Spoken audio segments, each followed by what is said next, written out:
welcome to the 14th International Conference on Corporate Social Responsibility organized by the Institute of Directors in association with Republic TV. Ladies and gentlemen, it's time now for the welcome address of the day, and for that I would like to warmly invite Mr. Shailesh Haribhakti. I thought I might take a quick journey through what has happened so far. So far, a huge number of foundations, trusts, CSR committees, Section 8 companies, individuals setting themselves up to actually participate in this great activity. All of this organizational effort has come into place. The law governing CSR, which was at one time a little relaxed, has now been tightened. And it is going to get even more tightened in terms of making sure that the 2% contribution of the average profit of the last 3 years actually goes in to make the impact that CSR is supposed to make. Very strikingly, cooperation between people who are performing these wonderful acts has grown immensely. This is the time when we can bring environment, we can bring social factors, and we can bring technology with the appropriate resources to bear on all our efforts. In this endeavor, I wish this conference and all our efforts over the next few years all the very best.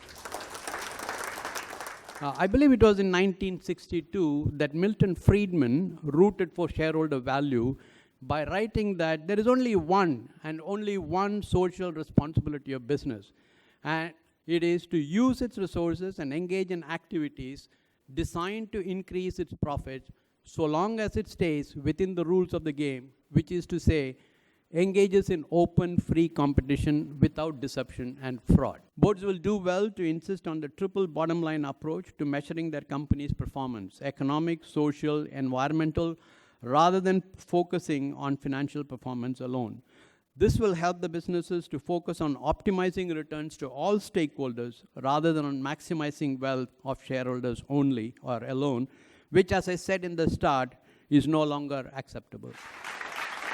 CSR today actually is a globally established vehicle, a globally established platform, and a globally established enabler of any national power, wherein the corporates partake their responsibility in making community development both inclusive, integrated, and sustainable. And I think the theme of the day, which has been chosen for the boards to strategize on promoting innovative and sustainable CSR initiatives for inclusive growth, encapsulates the new paradigm and fresh contours that need to be thought through by the corporate.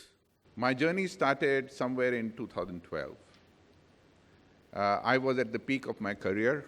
HCL Technologies had grown 7 times in 6 years. The market cap had just crossed about $10 billion. New York Times had done a fairly largish article. My book had done very well. Fortune magazine had come up with a dream team of CEOs. I was one of them, along with Steve Jobs. So my head was very bloated. My ego was very large. And I thought, zillions things about myself. There comes a time in life where it is enough.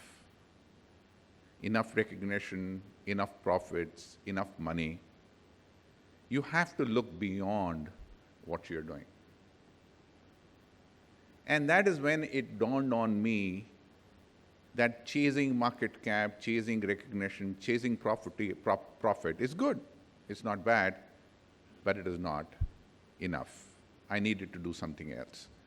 So me and my wife quit whatever we were doing and dedicated 90% of our earnings to try and solve a large problem which has not been solved till date.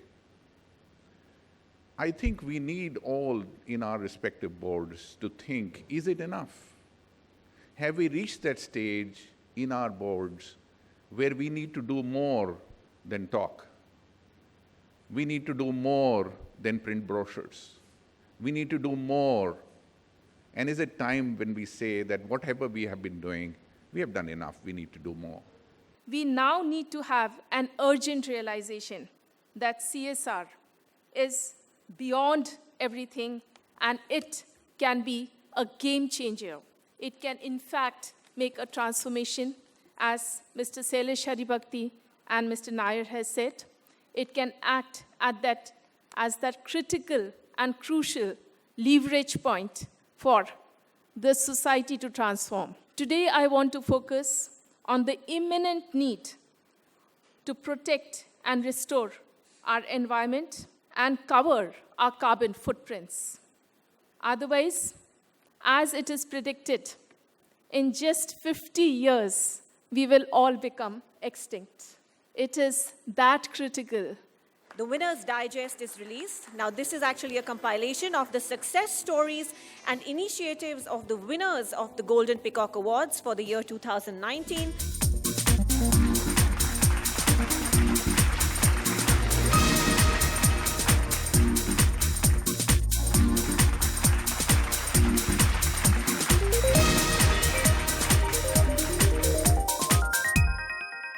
It's a great pleasure for me, as the President of the Institute of Directors, to welcome you all for the 14th International Conference on Corporate Social Responsibility.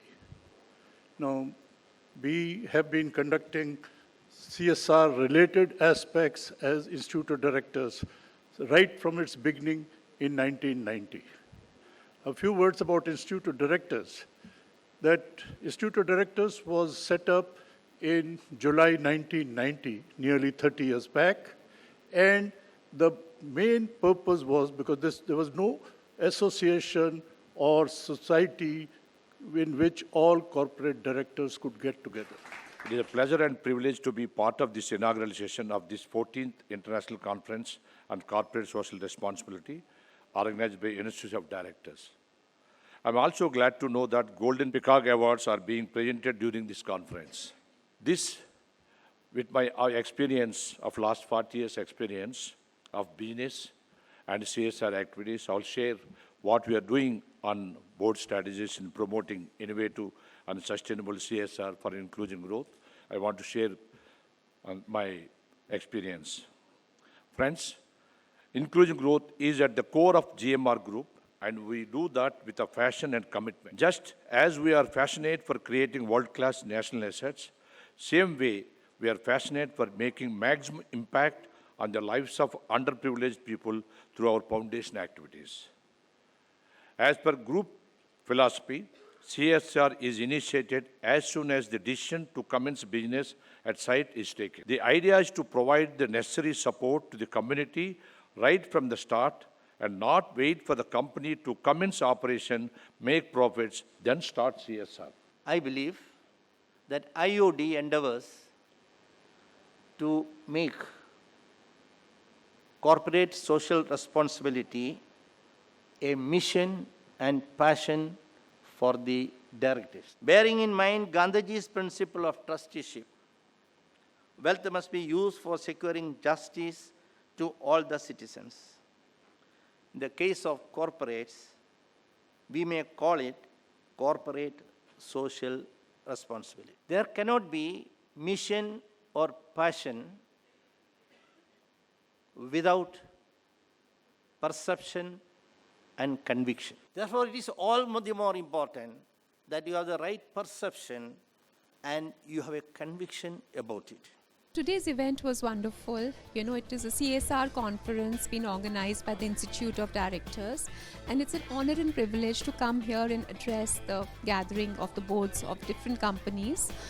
We always learn a lot, whenever we come for these kind of conferences, because other corporates are also here and they also talk about their CSR initiatives. It's a great learning, it's very inspiring and motivating, because all of us can work together for the benefit of India to help India achieve its sustainable development goals. So today's event is all about CSR, and at the ACCA we've done a lot of research in this area, and our particular focus in talking today is around the climate-related risks to do with CSR. We're particularly interested in how boards and top management are dealing with the issue of climate-related risk. We have a great deal of advice to offer based on the research that we've carried out. The really key message is that this is something that boards and senior management really need to focus on now. It's a very, very challenging area, but it's an immediate challenge for them. We've carried out work to support our members who are finance professionals in really rising to the challenge of climate-related risk, and we feel it's something that finance professionals really need to focus on in supporting their organisations right now. In this conference, I also shared our experiences of what we are doing to improve the healthcare, educational institutions and initiatives for empowerment of tribal communities. And I wanted to basically pitch that this is not a matter of charity or philanthropy. I think inclusive development is the way. And there is immense business opportunity in tribal areas needing to be explored and tapped by the corporates. Yeah, actually this topic is very, very interesting. The projects has to be sustainable, number one. Number two, it has to be for the society and the community in which you are working mainly. So because ITI Limited was in the loss making and we could not do any CSR activity for the last around 15 years. So firstly, my point was that firstly the organization has to be sustainable. Only then whatever projects, CSR projects we are doing, it has to be sustainable and the professionally one. I happen to have been the chair for the last session, which is the plenary session number 7 on the title of Corporate Governance Processes, Embedding Legislative and Financial Needs of CSR. It's been an engaging day throughout where we've heard immense number of speakers giving us a lot of value. The program after the 7th plenary session concluded with the 8th plenary session where the awards were distributed. The topic today was promoting socially and ethically motivated community development projects.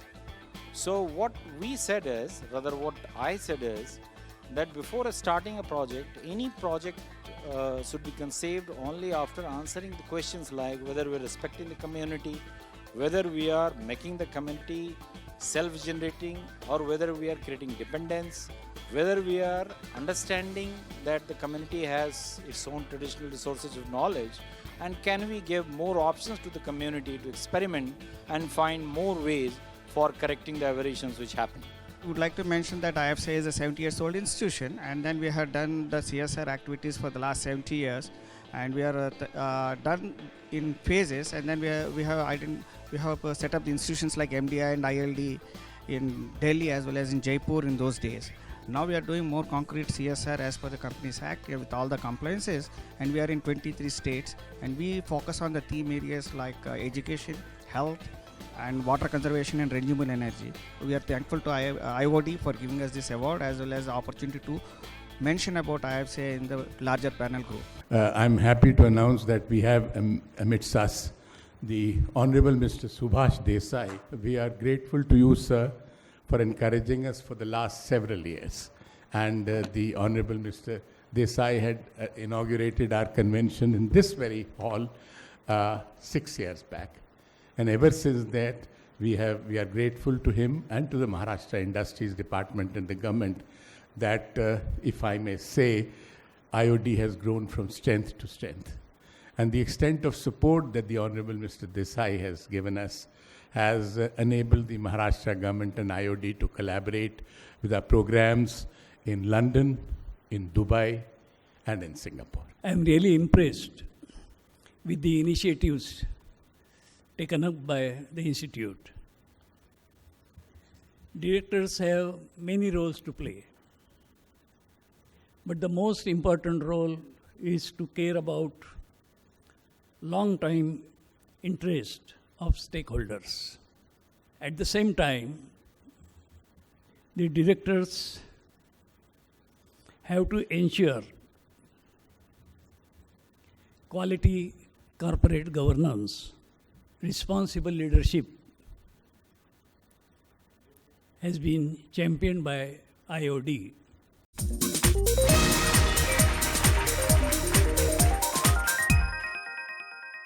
I am indeed delighted to be here once again at the Golden Peacock Awards celebrations. Over this decade, the Golden Peacock Awards have gained good stature. I feel particularly encouraged by the ongoing focus on CSR. The winning companies feel that the award is a testament to their being on the right track. And for the first-time winners, it is a shot in the arm.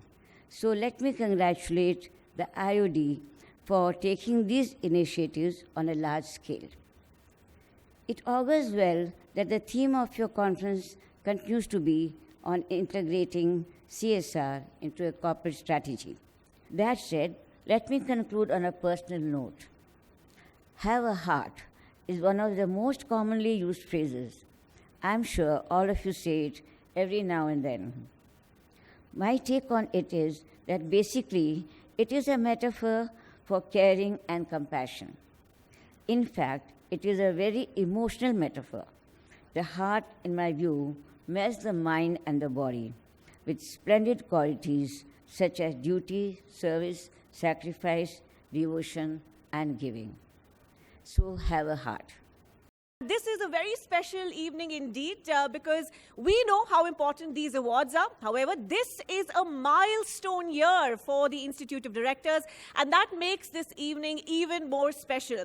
This year in July, the Institute of Directors completes 30 years of its existence. How about that? The first sector is the BPO sector, and the winner here is WNS Holdings Limited, USA.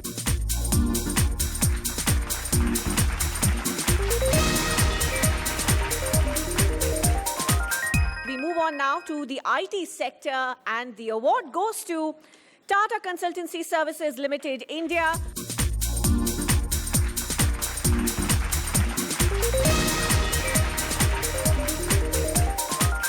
We're now moving on to the liquid logistics sector, and the winner in this category is TriStar Group, UAE.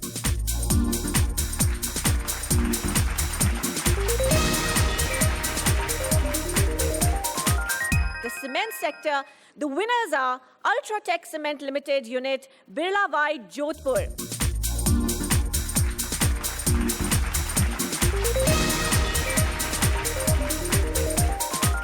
The next sector, ladies and gentlemen, is the consultancy sector, and the winner is Accenture Solutions Private Limited, Bangalore.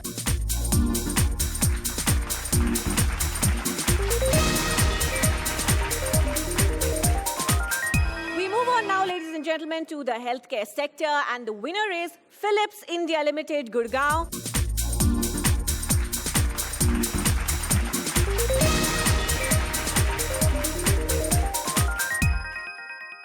The next sector in focus is the hospitality sector, and the winner is the Indian Hotels Company Limited, Mumbai.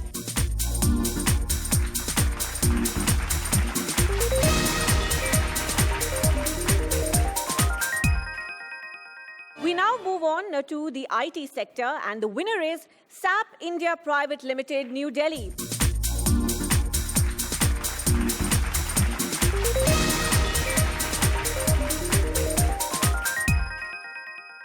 We're moving next to the pharmaceutical sector, and the winner here is Cipla Limited, Mumbai.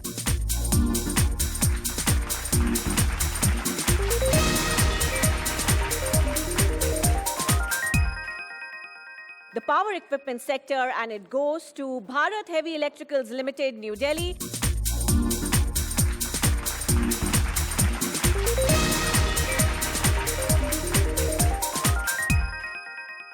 And the first special commendation winner is Amazon Development Center India Private Limited, Bengaluru.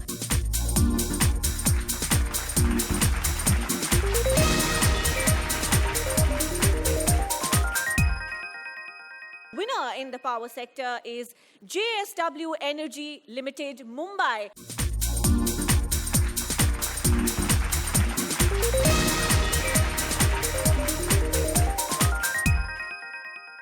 truly delighted to be here today at the IOD's annual event.